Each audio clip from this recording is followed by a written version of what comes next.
Hello, everyone. All right. I hope everyone got their lunches, and yeah, feel free to eat and listen to our esteemed panelist here today.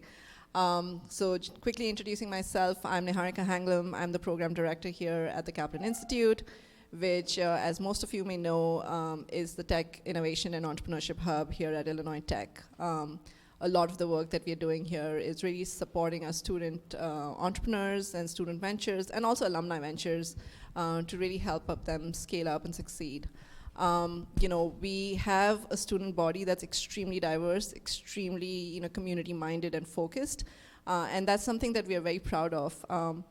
One of the things that we are trying to do through this specific event is really showcase that mindset of the entrepreneurial mindset, right? We have some amazing female entrepreneurs here on the panel today, and I wanted them to actually self-introduce themselves, and I guess we can just do it in the order in which we are sitting. So I guess we can start with you, Keisha, who is also my friend. So I'm just really excited that she's here with me today.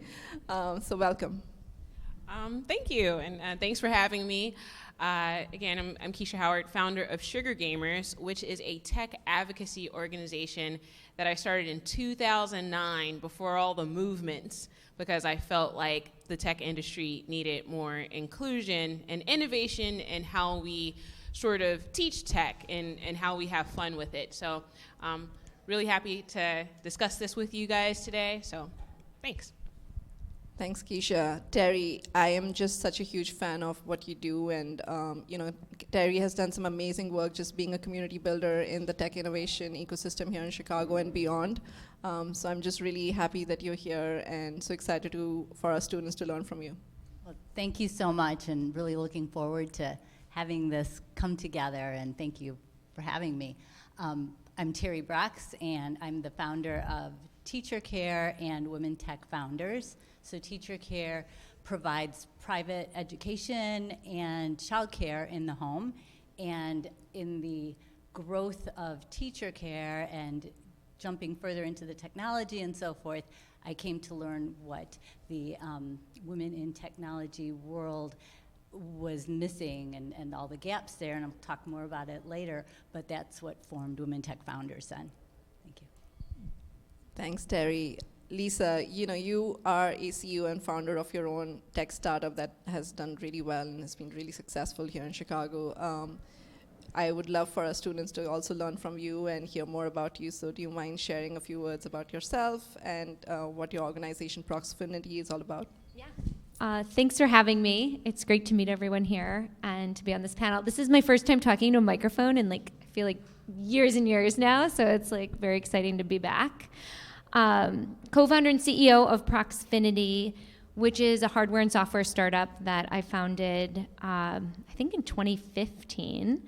It's an event technology company, so obviously got hit pretty hard by the pandemic when events no longer were happening in person. So we made a really huge pivot into risk management, contact tracing, and worked with some big companies during the pandemic as we started coming back to in person. So very exciting on a personal note to be back in person, also a company note to be back in person. I'm also the executive vice president now, working with a former client or a former company that I was a client of when my company was in growth mode. I'm now working with them as well. So happy to be here and share any insight that I possibly can on the journey. Thank you all. I know one of the things that all our students must be curious about is really learning all of yours origin stories. What's that growth story? What's that origin story of where you came from? What did you study in your undergrad? And if you could just tell us a little bit about what you studied in your undergrad and where you are now, and if you could just tell us a little bit about that path that you took to get to where you are. I guess we could start with Terri.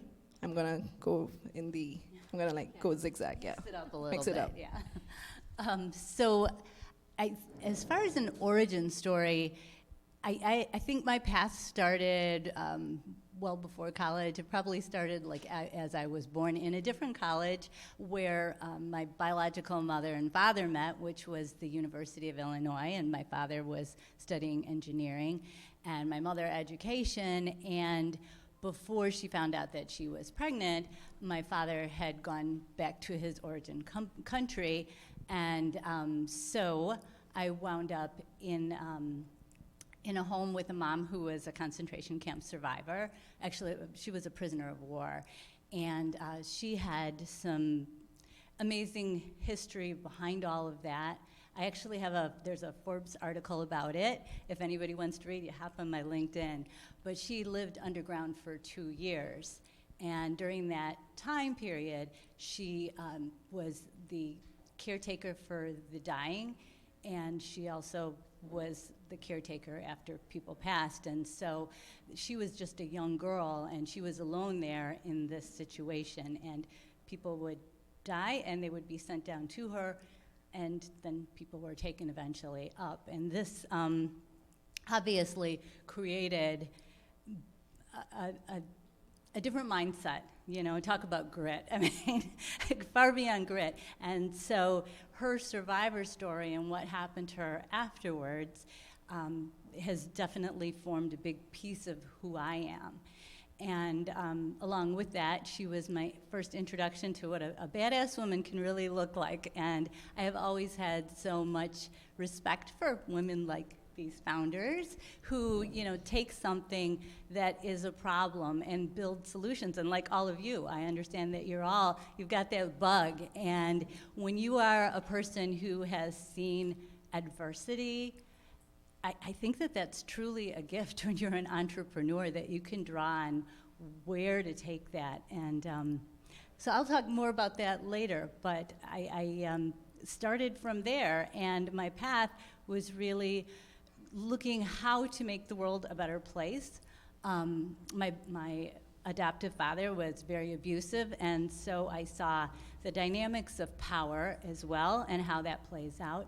And it was always very important to me to be able to figure out how can I use what I do have in order to change the power dynamics, because I know the world can be better that way. And so when I was in college, it was, learning about computer science was some of it, learning about education, and learning about marketing. And I didn't know how they were all going to come together to play, but they eventually all found me. And so one of the first things that happened is, as I had a child while I was still in college, and I was living in subsidized housing at that point, and no idea what I was going to do.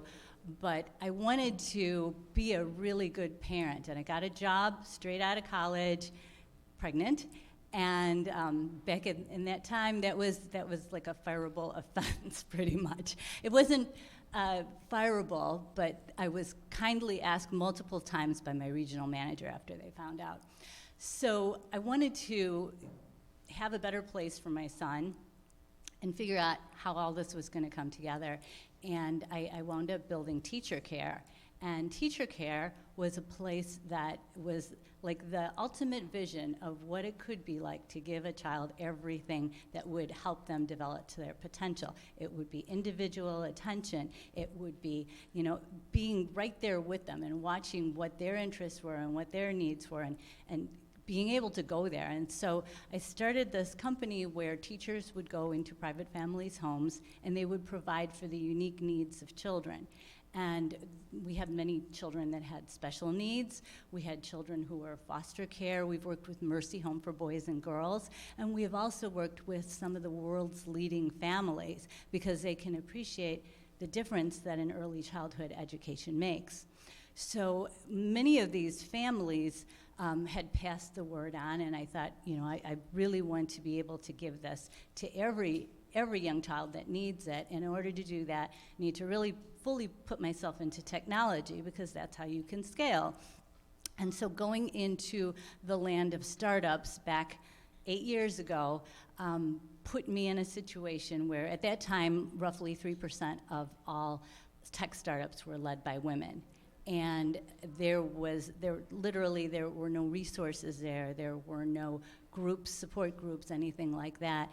So after spending some time at some different incubators that were just growing, 1871, and meeting people like Nick, and getting introductions to those few women that were out there, I was invited to sit at a table where a round table to discuss how to make things better. And it was at that table that the whole idea of women and their impact and what they could do hit me. But every story of their incredible successes was ending with the WTF, and that created the acronym that Women Tech Founders then took on. And I have gone over my time so bad. I am so sorry. This story is fascinating. I learned some new things today. That is that. Thank you very much. Oh my gosh. Okay, well that is a tough story to follow for sure. But I think that, Terri, you truly are, you stand up here and talk about supporting women tech founders. Women tech founders actually used our technology at one event. So Terri absolutely lives and breathes everything she talks about. Resilience, I think, is massive if you're going to be an entrepreneur. They tell you that you're going to run into all of these things when you start your own company, and as a new founder, you naively think, well, that's not going to happen to me. I'll do it better. I can do this on my own. If I do it on my own, I'll save all these resources. I can do it faster. I'm smarter. I know all these things, right? But the truth is, you are going to run into so many things that even if people told you, you're going to still be blindsided by them. And so it's really important, I think, and your background and your story, everything that you went through is probably a lot of what made it so that you could be an entrepreneur, because you will have to run into so many obstacles when you start your own company. My story, I started college. I went to the University of Iowa. And as a first-time founder, I will say, and I'm just being totally candid with all of you guys, that when I would go into meetings and people said, well, what's your background? Where did you go to school? Have you done this before? I felt a lot of insecurity, a lot of what do you call it, imposter syndrome when you go in there. And I'm like, I went to the University of Iowa. It's not Ivy League. There was no entrepreneurship program. A lot of what I was learning and doing, I learned as I went. Absolutely surrounded myself with a ton of advisors, mentors, got involved in as many tech communities as possible to just kind of learn what I didn't know too and fill in the gaps, but ran into a lot of obstacles in kind of trying to prove who I was. And so it took a lot, there wasn't a lot of funding right out of the gate. People didn't really trust, because I hadn't done it before, that I would do what I said I was going to do. So had to prove a lot of it and do it without a lot of funding, without a lot of support, and just kind of get out there and do it. So it took a ton of grit, a ton of determination. I started out in school, I was biochem major, wanted to do math, science, and go back and be a researcher. Moved into marketing and sales, and so then started Proxfinity post having a few sales jobs and a career in sales. I was in real estate for a while, I had young kids, but really looked at the world and saw a problem. And when I started Proxfinity, I didn't say I'm gonna be a founder and start a company and run a company and raise $3 million. No way, just started out saying there's a problem in the world and I wanna figure out a way to solve it. And then it went on this whole trajectory. Got involved at 1871 pretty early on, and I would say that was a huge win for us starting this company. Because of all of the support and resources, so kind of just signing up for as many meetings as possible, getting feedback, understanding, how to present the problem and solution that I was working on, how to craft that, how to create a P&L and go for funding and do projections and business modeling, all of that. Learned a lot through the network and through meetings within the community, and then getting involved with other founders too. I mean, we share resources like crazy. All sorts of new technologies coming out every day that can make your life easier as a founder, help you scale your business more quickly, understand how to present that, what your goals should be, when to say a business isn't viable, how to move on from that and recover emotionally, right? All of that through networking. So that's my story. Thank you. Keisha. Oh, wow. Okay. First of all, these ladies are awesome. Well, south side of Chicago, born and raised, and I had 4 brothers, and they all played video games. And what I learned about video games is that it impacted the way I think about problem solving. So I gamify everything, no matter what it is. So, and I've been doing that all my life. It's just like, how do I want to win this game? That combined with insatiable curiosity led me to go to school to understand what people's motivations are so I can have impact. Because it's one thing to learn a tool, but it's another thing to understand how to apply it to what result. And that's why I went to school for relational and organizational psychology at DePaul. So I actually started my career in high-end luxury real estate. And if any of you are familiar with Chicago, my claim to fame was working with the original developer of the Chicago Spire. And I thought, I'm like, all right, I'm a student, I went to school, and, overcome oppression and hardship. I made it at like 22, 23. And it was also 2008 at the time. And if any of you are familiar with that year, especially if you're in real estate, that was a shitty year. So, so everything, I have followed all the directions, I learned the rules, and worked really hard, keep your head down, make sure you're likable, know all the things, know your work, do your research, and I still failed.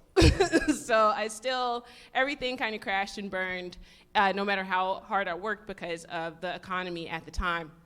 So I had this space of just being creative with what I wanted to do with my career. And I'm just like, as much as I consumed video games, as much as I gamified all of these different problems in my life, I did not understand how that industry worked. There was not any representation of women in the space, let alone people of color. And I really didn't understand,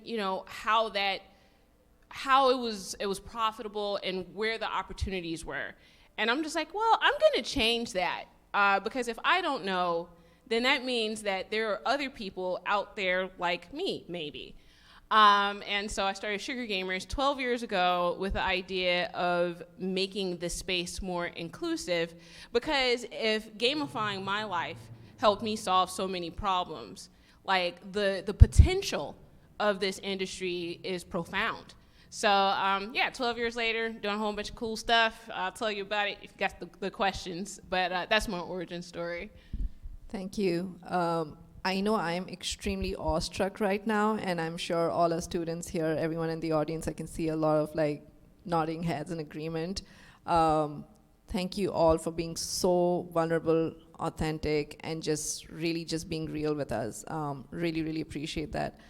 I know everyone in the audience is really keen to know how you decided and why you decided and what was that motivation behind starting your ventures.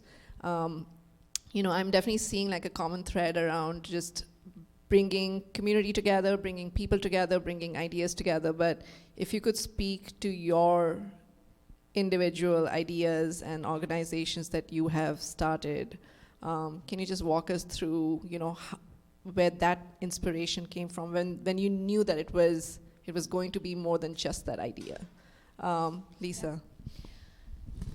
I have to keep moving this. I would say before we set out and started building a product and putting together a company, filing paperwork, running through becoming a C Corp, all of the logistics, hiring lawyers, doing all of that, it was talking to people and saying, I see this problem, do you? And getting enough agreement. And when you talk to people and you understand, hey, this is a problem that's affecting not just me, and then taking it one step further, because a lot of times you talk to your friends, you talk to your family, we can talk to each other, be like, what do you guys think? Is this a problem? You're like, yeah, and you want to please me, right? Take it to somebody you don't know and say, hey, I'm consulting for a company, and totally objectively want to get feedback from somebody we don't know. What do you think of this? And if this was built, would this be something that you would do, that you would use? And then beyond that, would you pay for it, right? Because ultimately definitely saw a problem with human interaction, wanted to solve it, but also wanted to run a business and be successful and be able to support myself. So those were the steps that I took prior to committing and going in on this and spending, a large amount of time and, and getting resources, running with funding, asking other people also to invest in this. I wanted to have some level of certainty that it wasn't just me, and my thoughts going on here to build this. Thank you. Terri? I guess I cheated and I had already covered some of this before, so I'll just throw a couple little things in there. I believe when I started both companies, they started because there was something there already that was a problem in my life that I felt like other people had the same problems that needed to be solved, and then I needed to figure out how to monetize them in order to do that. And I feel like as starting any business, but especially a social impact-driven business, there's like 3 phases that you go through. And in the first phase, you're trying to figure out you, like you're digging deep, like almost like meditation, like who am I and what really matters to me. And I feel, for me, a big part of it was like that WTF moment, we call it, something that just really makes you mad and makes you mad enough to change it. I know Malcolm X had talked about, you can be sad and you can go cry, or you can go be mad and you can make things happen. And for me, that, the mad thing, that got me going. It got me moving forward. And then combining that with, what do I really love to do? I love being around people like this. And I love being around students and, the people that I can share information with.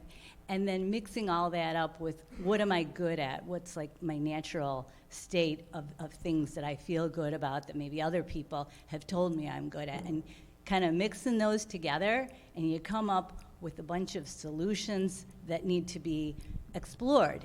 And then you take those solutions and you say, okay, what does the world need? Is it a big enough market? Which of these solutions can I really monetize that can create a business?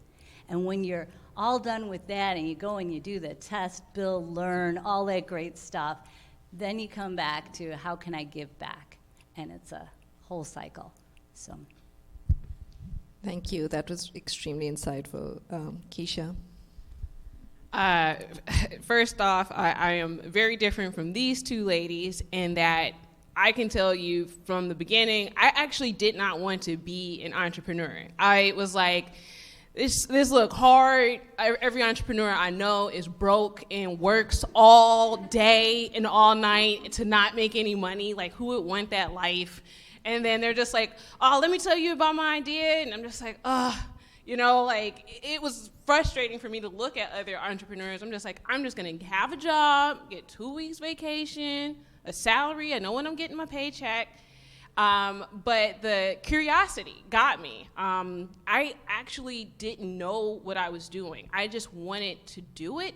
And unlike people who are just like, all right, I'm going to start a company and I'm going to make it profitable and I'm going to monetize it, I just wanted to know why. Why is this happening, and can we change it? Can we innovate on it, and if not, why? Why can't I be included? Why can't I be here? Why aren't people like me here? Answer the question. Why? Well, is there solutions? Well, can we try this? Can we try that? And 12 years later, I guess I have a business, and that's what we keep doing with, a lot of major companies. Is just really sort of continuously poke the bear so, we can sort of rip apart some of the status quo, because just because something works doesn't mean it's perfect. It doesn't mean it's inclusive. It doesn't mean that it's the best thing for the most people. Reluctantly, I sort of became a leader in the space, but it wasn't actually intentional. It was completely accidental and backwards. So it was like, hey, I have some solutions, not really knowing how to articulate the problem, not really knowing how to structure a business, not really knowing how to do all these things that these ladies probably preemptively sort of, got educated on, understood, money, Nat. business. Well, I know for the longest time, I'm just like, oh, people are just like, so what does Sugar Gamers do? And I'm like, we're tech advocacy, and we're going to start with the video game industry. People like, what? Don't understand. Chicago's not the market for this, by the way. So I'm like talking to a lot of people, and they're just like, what? How do you make money? And I'm like, I'm not making money. I'm solving problems. And, I stuck with it long enough. I was so passionate about it that nothing else mattered except for the idea that this could work. And I think that kind of is the key to being an entrepreneur, is just having that little bit of insanity to like see something that is the status quo and be like, it can be better, it could be modified, it can change, we can do it from this angle, and I can be included, it can work for a lot of people, it can be socially impactful. So yeah, it's like I kind of didn't do it right, but it worked out. I love that. I think all of you come from such like different like pathways that you have taken to get to where you are. And it really does speak to that entrepreneurial mindset. Here at the Kaplan Institute, that is exactly what we are trying to do. And one thing that we keep talking about internally as the Kaplan Institute team is how the entrepreneurial mindset is not necessarily about starting your own venture, but really having that mindset of thinking out of the box, like being comfortable with ambiguity, just being comfortable with experimenting and just learning to fail. And if you're failing, like learning how to fail successfully, if that's even a thing, right? I really want to dig in on that bit a little bit. I obviously want to ask you for your advice for our students, but when you think about that entrepreneurial mindset, that hustle that it takes to do what you do, and for what our students here aspire to do, what is it that you think will really help them, separate from the crowd? Like, what is it that you think that they should be really thinking about in their career pathways, whether it's entrepreneurial or not? I'm going to throw this at Keisha first. Okay, I would say two things. The first thing is to find the void. For me, at least that works. And what I mean by that is like there are places that are so oversaturated, right? So if you're just like, I'm gonna start my own business and I'm gonna be a YouTube content creator, just sort of understanding the competition, right? And how difficult it will be to stand out from a place that's overly saturated and highly competitive. But usually within those spaces, there is a idea that isn't being tapped into. There is a story not being told. There is a market that is not being, attended to. There are so many like problems to solve, and sometimes we're so accustomed to competing that we don't realize that going into the space where no one is and trying to make something happen there is really kind of the best way to stand apart, even though it's harder, because that means that you have to build your own blueprint. You have to be your own architect. But it does help you to stand apart. The second thing is the mindset about failure. Maybe I grew up with understanding how to fail very well, just from being a gamer, right? So, if you're a gamer, you know immediately when you pick that game up that you're not going to be an expert at it. You're going to be bad. You're going to be trash. You don't know how to play, but you're going to learn and you're going to fail.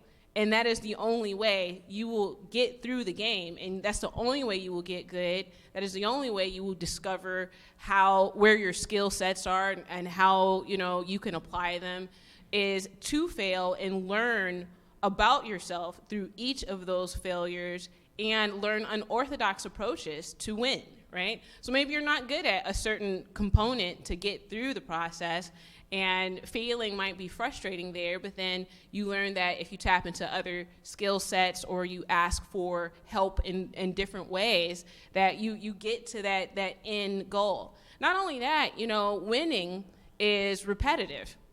Losing is repetitive. You don't just win and it's over. You win and then there's another problem to solve. There's another level. If you're a gamer, you understand what I'm talking about. So you win that level, you beat that boss just to get to another boss. And you just keep doing that, especially if you're passionate about what you're doing. The problems never really are solved because they're sort of a lifetime learning around what it is. And failure is absolutely an important part of that to, number one, stay grounded. Number two, stay fresh and innovative. Number three, like be in the community and understand the problems and how they're, interconnected with everybody else that you're trying to impact, that you're trying to get money from, that you're trying to get attention from. Understanding our commonalities, our common struggles are very important in failure. Winning, though aspirational, I don't think is as connective as failing. Everyone can understand failure, but people have a hard time being vulnerable in that area. It's so much easier being like, well, I just got funded $1 gajillion, look at me. You should be like me now. And that's who's highlighted, and that's who's celebrated, and that's who we're looking at.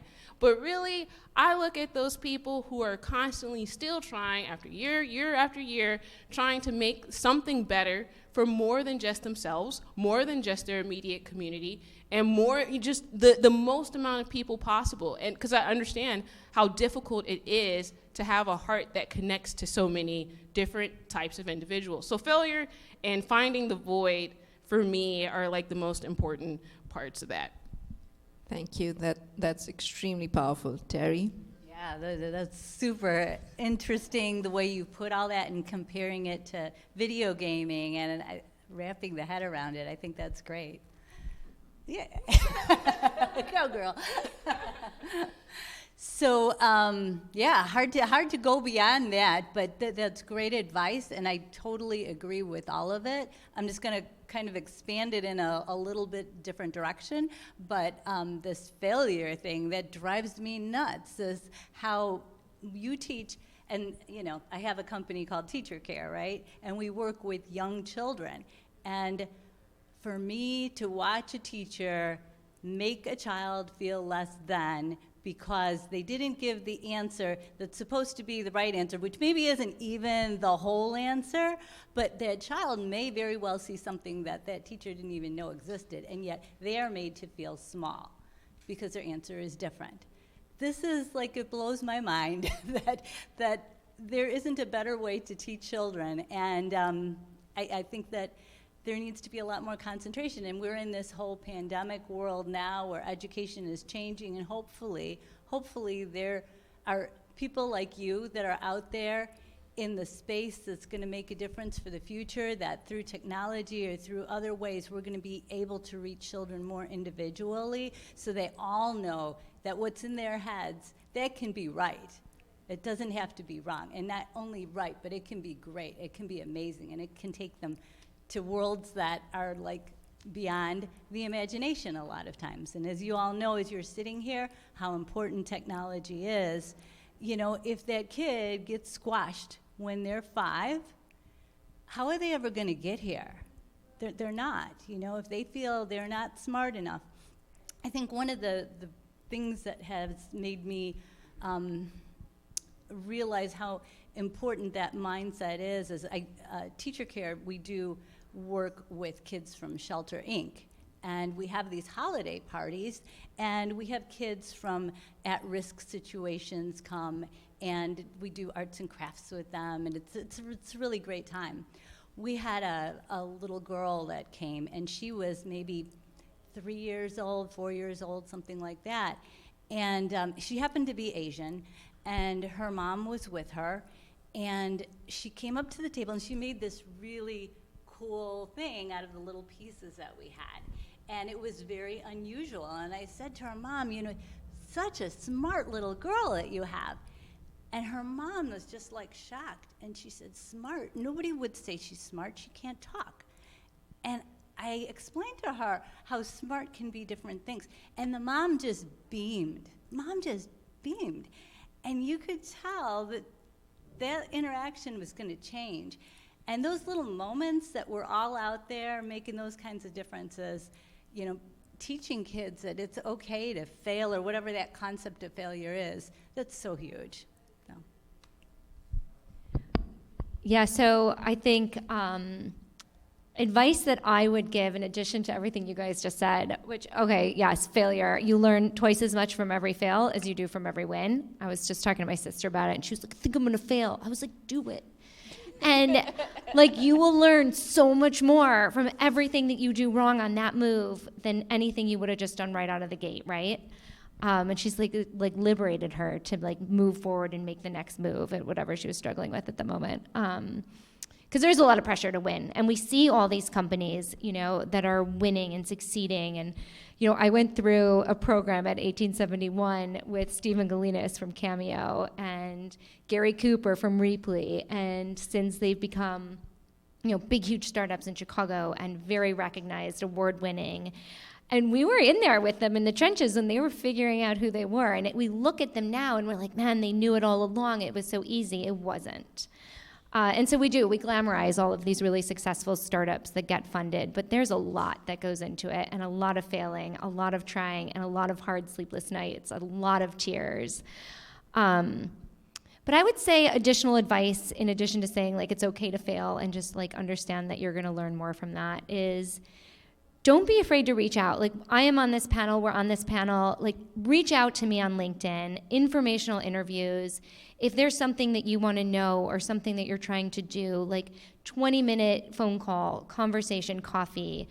You know, I love having conversations like that and just hearing other people's ideas, or, hey, have a specific problem I want to get through, or how did you get here, or who did you connect with for this? Like, I'm more than happy to, you know, have those meetings, those phone calls.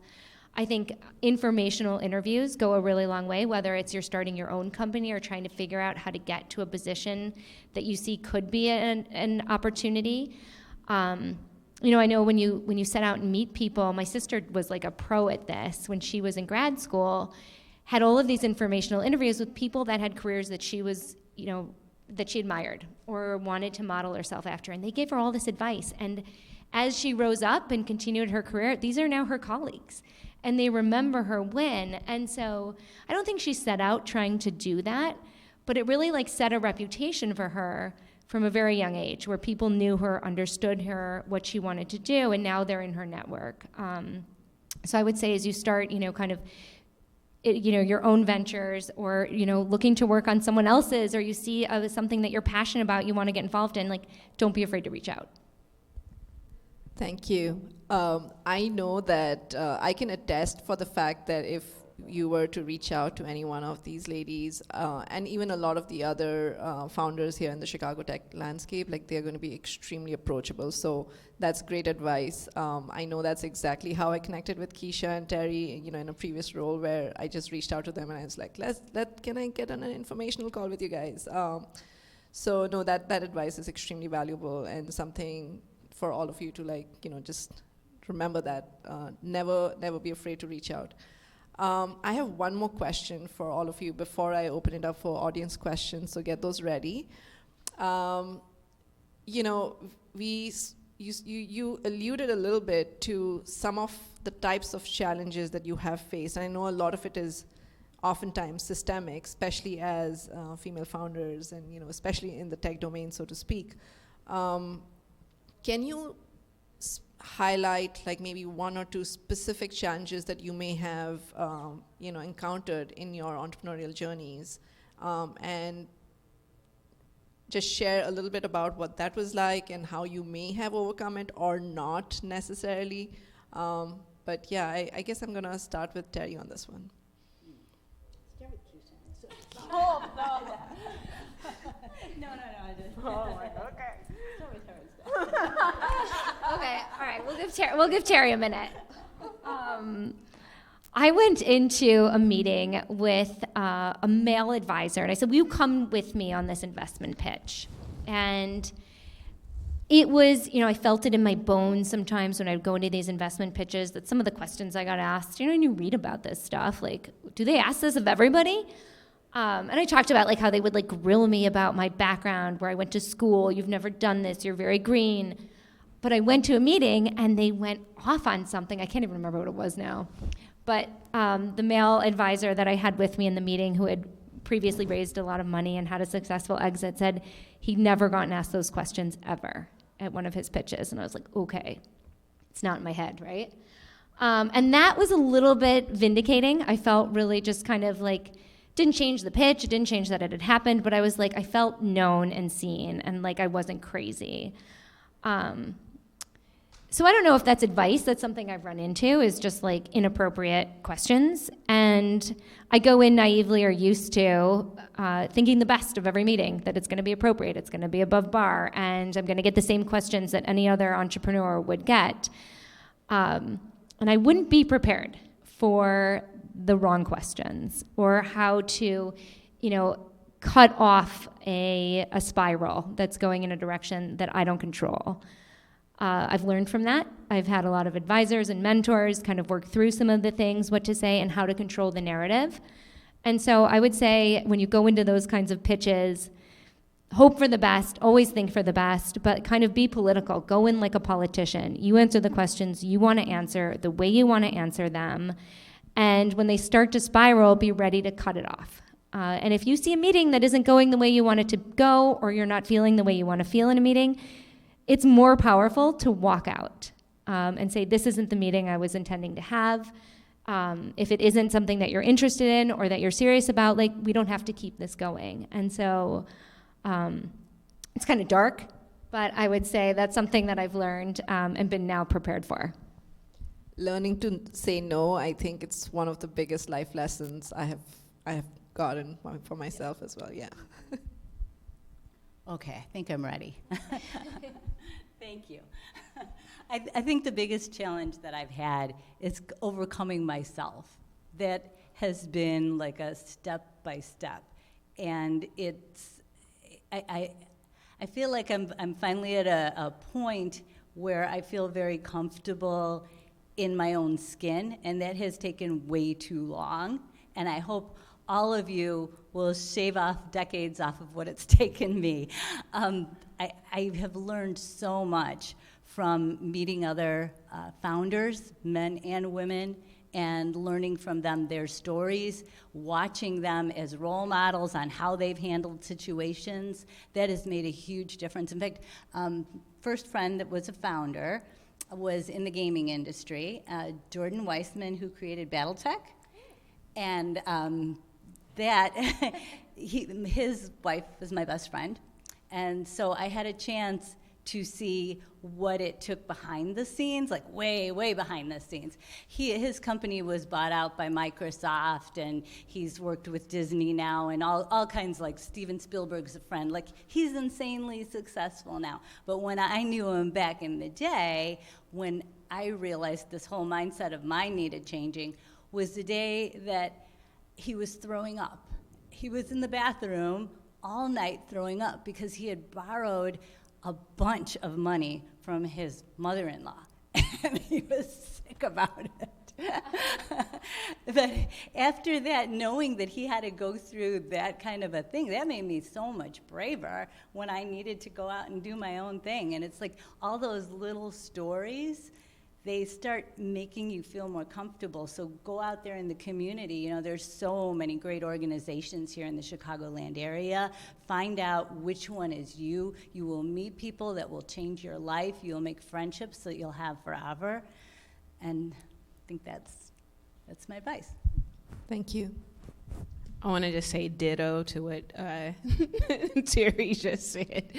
But yeah, biggest obstacle, definitely myself. I mean, don't get it twisted. Like, the video game industry is filled with sexism and racism, and even though it's gotten better, it's still there. And I have definitely had my Me Too movements, and I've been gamer-gated, if you guys are familiar with that. So don't get it twisted. I've definitely had some tough times, but the toughest time, very similar to what Terri just said, is understanding my own value. So you can only, in these sort of situations, where you're not under duress and you're not being forced to do something, understanding your value actually keeps you from a lot of the harmful scenarios that can occur while you're navigating your career, especially if you come from a marginalized demographic. So a lot of what I went through earlier in my entrepreneurial journey, even though it was unfair to me, it was something that in the back of my mind, I was like, well, I'm not good enough for better treatment. And that was something that helped me to be a victim in certain situations, right? And then just like sort of understanding my value sort of helped me to circumvent a lot of the issues that come with working in a industry that's very homogenous, very competitive, very sort of gate-kept. So it's been interesting, but that like knowing that I have something to offer, knowing that my presence is needed in the space, knowing, you know, all these things and being confident, it did take me a very long time to get to that point and believe it, you know, even though I might have even been surrounded by people who was like, oh, you can do it, you're great at this. And I just didn't believe it. So I took a lot of shit. So, and I, you know, I think that journey for, I was in the audience at another panel discussion, maybe like 3 years ago in the before times. And it was all these wonderful women who did amazing things. And I was like, how do you know when you've paid your dues? And they're just like, you know, taken aback by that question. Like, how do you know? Like, who does someone tell you? Do you just know? Is there a dollar sign amount on it? Like, what's the validation to know that you've paid your dues to be in the space that you set out to be? And the answer in that particular moment was like, you already have if you're asking that question. I'm like, that's weird, but it's something that I've been reflecting on for quite some time. It's like, give yourself your own validation and where you're going, and make sure that that validation, not only is it coming from you, but it's not superficial. Like, you give yourself a meaningful metric. Yes, money is a great metric, but what else that is core and fundamental to who you are is going to validate your trajectory, validate your success. So yeah, that's been my biggest challenge. I'm still learning, you know, how to understand what my value is. I'm better at it, but not perfect. I'm still failing. I'm still gamifying it. So I'll let you know where I get in, you know, in the next couple of years. But that's what I've learned so far. I just want to real quickly take off of what Keisha's saying here, do the back and forth thing. But I think in that perspective, when you're looking at what makes you feel successful, what makes success, right? That's two different things, first of all, recognize. There is such a glory about being that unicorn, right? And being that, you know, one that took on so much funding and da-da-da-da-da. But the entrepreneur world is like a creation. It's like music or like art, right? You can make it what you want it to be. And that's pretty cool, because then you can look at, what are my internal values? Like, how important is it to me that I'm in a situation where it has to be my whole life? Do I want a more balanced life? How am I going to create that? And maybe you can do that as a unicorn, but maybe you can't. Maybe that's not you, right? What defines your success? Maybe you don't ever want to have investors. Maybe you want to be the you know, your own boat. That's all cool. And, you know, whatever makes you want to get up in the morning, knowing that you've contributed to the world, you're a success. Thank you. Some excellent reflections there. I want to open it up for student questions, audience questions right now. Please come forward. You can raise your hands, come forward. I'll pass the mic over to you. Introduce yourself, and then if you are directing a question to a specific speaker, please mention that, and if not, we can just have all of them answer. Who's coming first, please?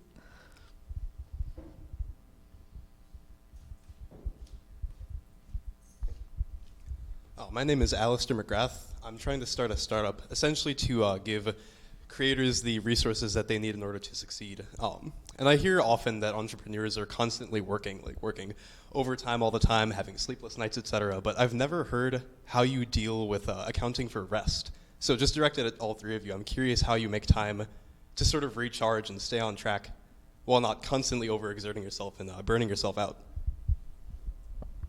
I'll go first. Mindfulness is a hot topic, and I think for a good reason, because when you are starting your own business, you are living and breathing it. It is really easy to let your life revolve around your business. You know, a win for the business is a win for you personally. It's a win for your family. You're celebrating it in so many different ways. And when things aren't going your way, it's affecting everything too, right?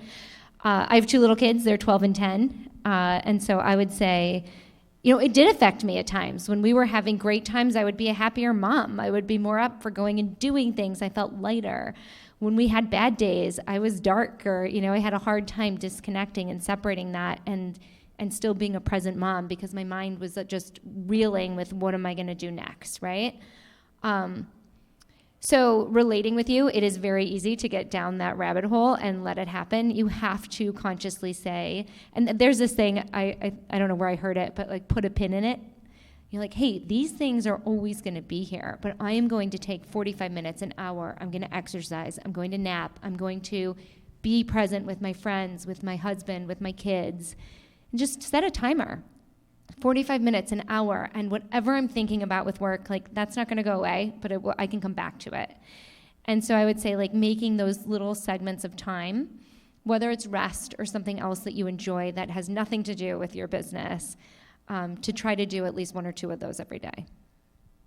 I think that's a great question, by the way, because I feel like that question didn't get asked enough back, you know, when we were all starting up, and then you saw how people were suffering as a result of it and how their families were suffering. And it's so important. I'm a runner, and like when I get up in the morning, it's like caffeine, like get your main ideas. I really believe like that when you're sleeping, that you can solve some of your biggest problems that way. And so I try to have something kind of in mind as I'm going to sleep, and then I get up in the morning, try to spend like maybe a half hour over that caffeine and solve that problem, and then it's like out the door. And that for me is like a total recharge. And it also any, you know, last pieces of that problem or issue, a lot of times they kind of come together at that point or in the shower, you know.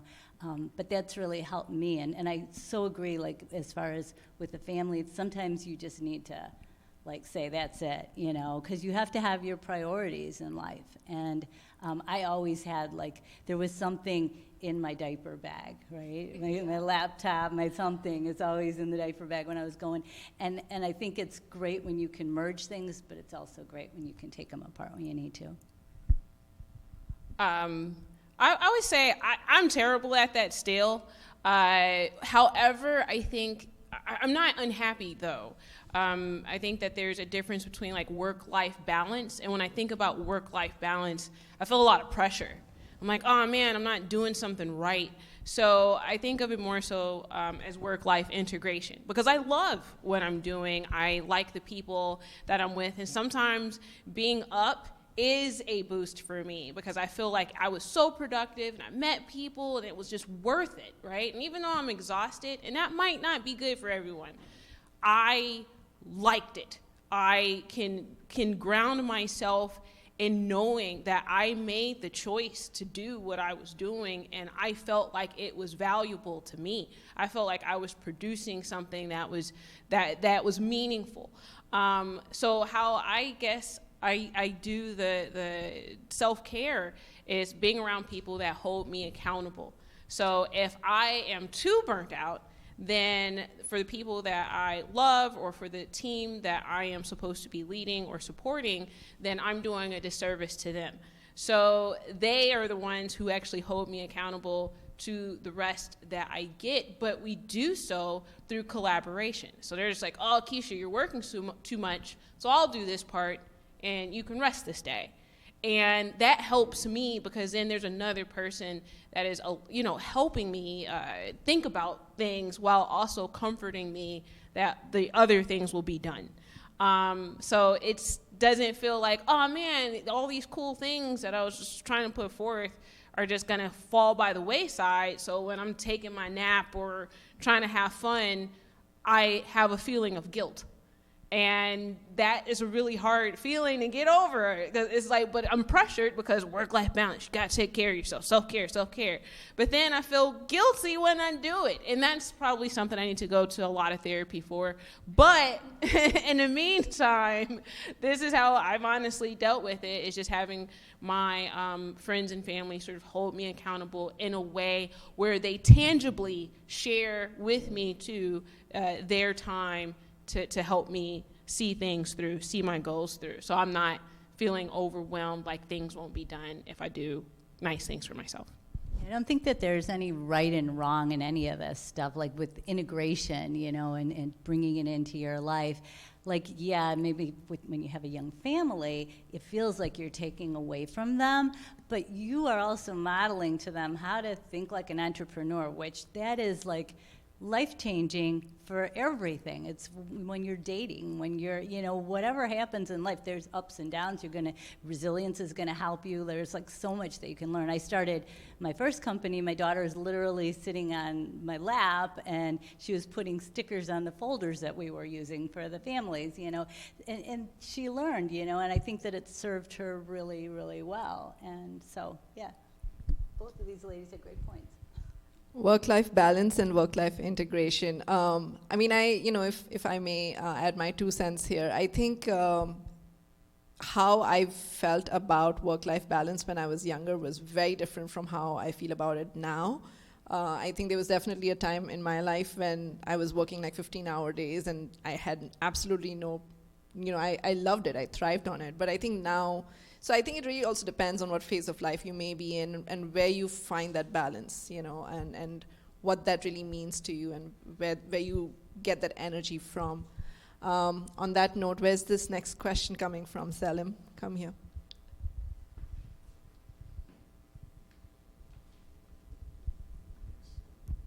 How's it going? My name is Salim Monet. I'm a first semester undergrad here. And the reason why I'm really integrating myself into the Kaplan Institute is I'm trying to help my mom expand her small Turkish pastry business, so I'll reach out to you guys later on LinkedIn for that. But a core observation I've had during this whole talk is a lot of your business, the integral part is teaching. But my question is, how do you teach others about your business? So it wraps around sales. How do you guys basically extend the conversation into persuading others to take your solution over competitors? How do you guys open up that lens, if I may, for your customer? So that's about it. Great question. And I know we are doing the customer discovery phase for our Startup Studio members right now, so I know that's where this question might be coming from. So it's going to be useful for everyone else here too. So I'm working at Sales Empowerment Group now, who I hired when we were doing exactly that. Like, how do we generate more interest for our business, through inbound lead gen and also cold calling, cold outreach? Because if you're going to scale and grow, you've got to reach customers, right? Marketing is one of those interesting things, I think, and so is sales. There's no teed up software or roadmap that is one size fits all. It is a mix. There are 100 different things you can choose from. It's a lot of trial and error, but I would say it's understanding, very deeply what is the value and what is the problem that you're solving for your customers or your prospects, right? And then getting that message down into very small, like bite-size, digestible, sentence. And then getting it out there through content marketing, right? That's writing case studies, that's blogs, that's social, that's LinkedIn, there are 100 different ways you can get your message out, a lot of them being free. And then getting the testimonials. And so it's all of that. It's like this great new, marketing mix, and you can't just use one piece of it. You don't need to use 100 pieces of it. There are softwares you can use that will help you for free, give you 10 emails every Monday, or 10 companies every Monday that will show you who is searching for companies that are solving or that do what your company does, if that makes sense, right? That are actively searching for pastries. How can you then market to those companies only and use account-based marketing rather than blanketing the whole universe? So there's a ton of strategies. There's no one size fits all. You've got to use a huge marketing mix. But I would say five or six ways to reach them, and just keep going on those. And looking at it from, I'm going to talk with you later, but looking at it from the branding side of things, I feel like it's really important to have heart in whatever business it is. And that heart, whoever your mom is, whatever is important to her and to you, and maybe it's the fact that you're helping her, you know, there's something really special about that, finding that special piece and really going hard on the messaging there, making it short, making it concise, but making it real to people like that. So TeacherCare, the name TeacherCare, people, they kind of get it, you know, and the messaging we do around it is very specific.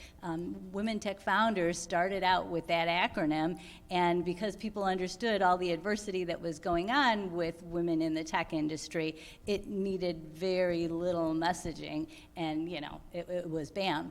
So figure out what's important to you and your mom, and really zone in on that. See what resonates with other people, and that's the magic.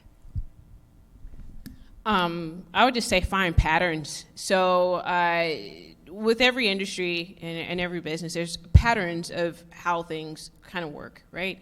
There's patterns in the way people market, the way people talk, the jargon people use. And, you know, there's patterns in your competition and what they do. There is something unique that you're able to do. And just defining what that is and adding that as a prominent part of what your solution is to people, or what their unique experience is going to be with your product, is usually, you know, going to lend itself some results and separate you from your competition. In addition to that, I mean, I would just basically stay there, you know, again, just what is that? What are the patterns? How do you kind of separate yourself from what is already there, and how can you capitalize on what's going to be different about you? And then, you know, obviously understanding what problem are you solving, or what is the thing that people want that you're able to provide in a way that is meaningful, important, a value add, all that other good stuff. So. And then the other thing is sometimes being lighthearted about it, you can have a lot of fun with it and create great content. Like the whole WTF thing, the first time I brought it up, I was really nervous to talk to these, because we have women in very high leadership that are part of what we do, and I had no idea how it was going to be received. And some of the people, you know, I mean, the suits were on, and, you know, the high-rise building and all that, and I would tell the story about Women Tech Founders. I'd be very careful not to mention the acronym, and then I'd mention the acronym, and it was like all of a sudden all pretense was gone, and we were buds, you know, and it was go. So if there's something that, you know, is unique again and fun and playful, and, you know, check out that angle too. Thank you. I know we had someone signal at me during the answers, so thanks for being proactive. We probably have time for one more question. Okay. Hi, I'm Yong-Hee, and I'm a full-time student, graduate student here at the Kaplan Institute of Design, and also I'm an aspiring entrepreneur. And the question that I really had was that going back to the topic of failure, I do absolutely agree with what Keisha said, that entrepreneur is a journey and failure is a part of it, of course. But I'm a believer that oftentimes failure can be avoided by taking some different steps, or maybe taking the right steps even. But so my question is, when do you think is like the right time or a good time to step back and maybe think back of, oh, maybe I'm doing something wrong, or maybe I'm taking the wrong approach to solve this problem? So do you know when could be a good time for that? Patterns. Patterns. Like, so if you find yourself failing in some of the same ways over and over again, that's a pattern, right? And then I feel like it is during that time where you make that assessment and you're just like, let me take a step back and see where I'm going wrong. Because what we do is we get really confident in our approaches, and it's difficult to want to modify them, especially if it's taken time, effort, and resources to come up with an approach in the first place. So resisting that change, I mean, change is difficult. Like, none of us really enjoy that process. But if you see patterns start to emerge in the way that you're failing and you're not getting to where you are, that probably is an indication that your approach contains something that is getting in the way of your success. I would say we don't jump into failure with 2 feet, screaming for joy, right? We're not intentionally failing, but I think it's really smart to look at patterns. It's also, I've had experiences where it's kind of like, okay, so I could go down this path or this path, right? With my product, we're building hardware, that's a commitment. If you commit to hardware, you're committing to at least 12, 18 months of this product. Software is different, right? You can rip it down, you can start back over. If you commit to hardware, you've got to order inventory, you've got to develop molds, you're going through FCC certification, you are committed, right? So you don't want to jump into that, on a whim. And that's a ton of resources as well financially. So when I'm having to make big decisions like that, obviously not wanting to fail, because that would be huge and forget it. 6 months from here, if we go down this path, where are we going to end up? Versus 6 months if we go down this path. And just kind of mentally putting 6-month Lisa, where are you and what are you doing, given these 2 options? And, almost future-proofing some of those questions and those potential fails. Has been really helpful from a business standpoint and also I think from a mental standpoint, kind of what does that look like from a business? What does that also look like for you as a CEO, or an entrepreneur or a businesswoman? So I would say kind of just trying to visualize what those decisions are and what their impacts are before you make them would be a good way to, protect against some of the inevitable fails. Yeah, I agree. Obviously, none of us is aiming to fail. It's just when you do, and we should have put a disclaimer on it, I feel like, when it does happen, but clearly spending time up front trying to figure out the way that you won't fail is going to save you a lot more time than going through and failing and then figuring it out. So spending some time right there is a smart thing, and setting up benchmarks so that you know when you're starting to go in the wrong direction before you land all the way at Z. Hopefully you catch yourself at A, B, and C. Thank you. We have one last question. I like your blue. Thank you. I also like your blue. Well, all your outfits, by the way. My name's Diana Velazquez. It's just like Diana, but in Spanish, Diana. I'm an international student at IIT, and I'm leading my own mini startup around a product called My Talking Book. The synthesis of what it is that it's a tool that will help nonverbal individuals communicate with their friends and family. That's the core. The only reason I have a new team, and the only reason why I haven't proceeded much with it is because I'm making things right. I want to split the pie amongst the classmates who helped in the previous 2 iterations of the idea. So my question is, well, I'm getting resources from the amazing people here and everything, but my question is, how do I proceed with one individual who helped with the original parts of the process, but who wants to get a larger slice of the pie than the other teammates and myself do not want to give. Did you read Slicing the Pie? I'm reading it. Okay. Yeah. Okay. Yeah. I feel like the answers, some of them are right there. Yeah. I followed Slicing the Pie when we got going too. Mm-hmm. But how because I'll be reading that and discussing stuff with my mentors, but from a women's perspective, how do you proceed, strongly in that regard? Because the theory is there and the resources are there. But as the leader, how should I proceed with stuff that happens during the process, but also may happen in the future, How do I proceed? I guess I would like a little bit more information here. Of course, sorry. In this particular situation, do you believe that what this person is asking for is unfair? Yes. Okay. So that's one thing. Is it there's a personal relationship? Is this your friend too? No. Okay. Well, that's easier. Yeah. Well, first of all, as you move forward in the future, paperwork, agreements,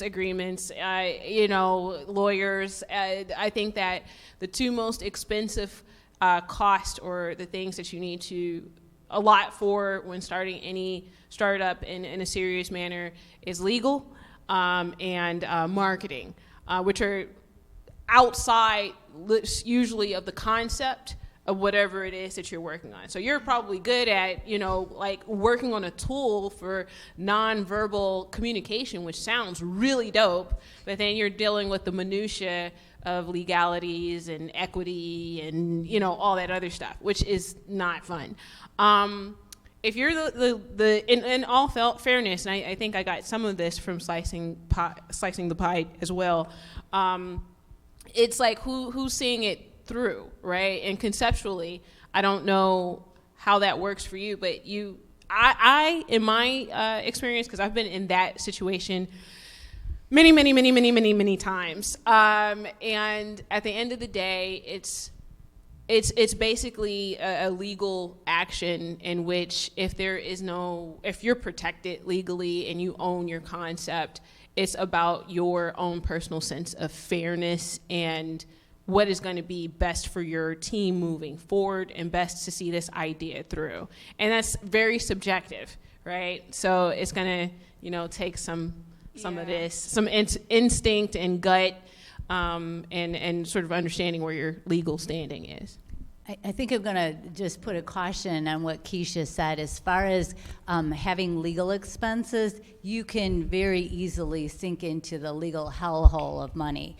And so being very cautious about what legal firm you use or person that you're using is really important, and doing as much legwork as you can so you know exactly what you want from that person up front, going to the free seminars and things, watching webinars, learn as much as you can about all these important aspects of business, and then when you go to those lawyers, it'll be valuable. I think also any subjectivity that you can take out of the situation is going to help you. And so having things laid out ahead of time, thinking through this, because this problem, like Keisha said, is going to happen over and over again. So what are your expectations? What do you see? And getting it all like on paper then relieves any future subjectivity and people having all these little issues that can come up. I'll be quick, and it's a little bit generic and specific. Cap tables matter. I had an advisor who said to me, Lisa, your business is on one path, your cap table's on another, and they both matter. And it's best to, when you're starting your company, to, as Keisha said, think about the forward plan, right? So, and I found this too, every person that ever works in your company is going to think they're the most important person that ever worked on your company. Like we all overvalue our individual contribution. It's human. And so, this person probably had a lot of great input, but what are they doing future? So anybody that comes on and gets equity, there should be vesting schedules, right? If somebody came on and worked with you for 3 months and you stay in for 10 years, they don't get 10% forever, right? They had a period of time. And so there's ways to do that. There are law firms you can work with that, like, it's nearly boilerplate, and I've got, I went through both ends of it with like very expensive $1,000, $1,500 an hour law firms that barely want to give you a time of day, but you think you've got to use them because they're the biggest, they're the best.